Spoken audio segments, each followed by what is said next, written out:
Cliffs of Moher. The Cliffs of Moher, MHR, Irish, Ailton Moher, are sea cliffs located at the southwestern edge of the Boyne region in County Clare, Ireland. They run for about 14 kilometers.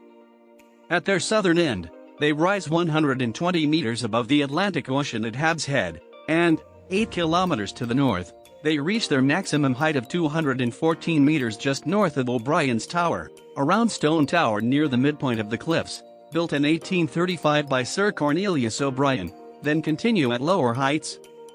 The closest settlements are the villages of Liscannor 6 kilometers to the south, and Doolin 7 kilometers to the north. From the cliffs, and from atop the tower, visitors can see the Aran Islands in Galway Bay, the Monturks and 12 Pins mountain ranges to the north in County Galway, and Loop Head to the south. The cliffs rank among the most visited tourist sites in Ireland, with around 1.5 million visits per year. The cliffs take their name from an old promontory fort called Moher or Moher, which once stood on Hag's Head, the southernmost point of the cliffed coast, now the site of Moher Tower. The writer Thomas Johnson Westrop referred to it in 1905 as Moher Ruis or Moher Ruadin. The fort still stood in 1780 and is mentioned in an account from John Lloyd's A Short Tour of Clare. It was demolished in 1808 to provide material for a lookout telegraph tower that was intended to provide warning in case of a French invasion during the Napoleonic Wars. Tourism. The cliffs are one of the most popular tourist destinations in Ireland and topped a list of attractions in 2006 by drawing almost 1 million visitors at the official visitor center, with additional visitors accessing other locales. The total visit number is now around 1.5 million per annum. Since 2011, they have formed a part of the Boyne and Cliffs of Moher Geopark, one of a family of geotourism destinations throughout Europe that are members of the European Geoparks Network and also recognized by UNESCO. The cliffs are also a signature point on the official Wild Atlantic Way tourist trail. While the cliffs can be accessed at multiple points, and there is an 18 kilometers cliff walk, the majority of visitors come to the official visitor center. In the 1990s, the local authority, Clare County Council, initiated development plans to enable visitors to experience the cliffs without significant intrusive man-made amenities. In keeping with this approach, the modern visitor center, the Cliffs of Moher Visitor Experience, was built into a hillside approaching the cliffs. The center was planned to be environmentally sensitive in its use of renewable energy systems, including geothermal heating and cooling, solar panels, and grey water recycling. The $32 million facility was planned and built over a 17-year period and officially opened in February 2007. Exhibits include interactive media displays covering the geology, history, flora, and fauna of the cliffs. A large multimedia screen displays a bird's-eye view from the cliffs, as well as video from the underwater caves below the cliffs. There are also 2 cafes and several shops. Accessibility is a priority, and wheelchairs are available to borrow. Cliffs of Moher Cruise. As of 2021, the center charges $10 per adult, $9 for students and seniors, with children under 12 admitted free.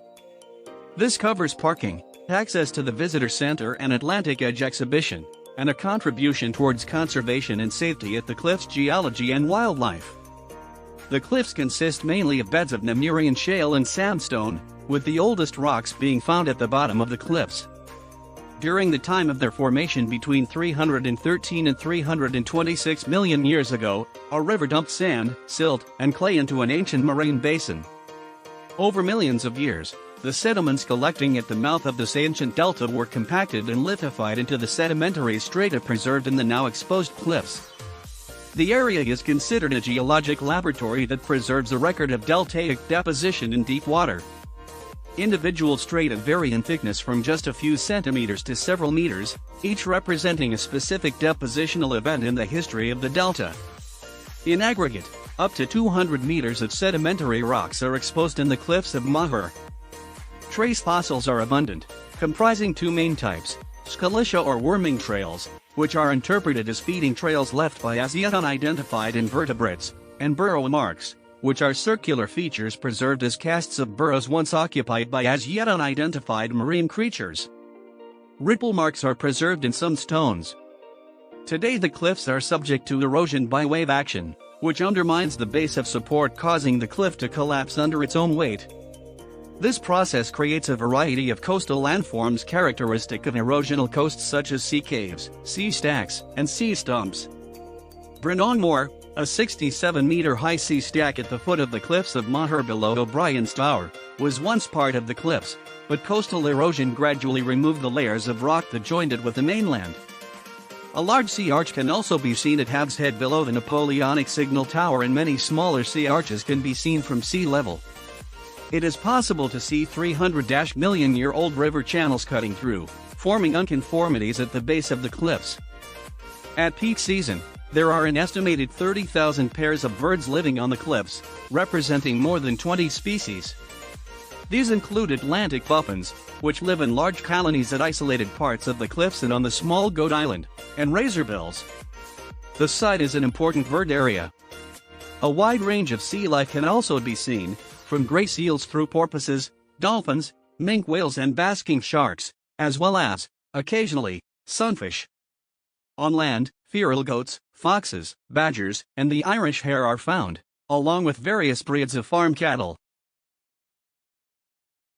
Check out us for more videos. Do not forget to subscribe our channel.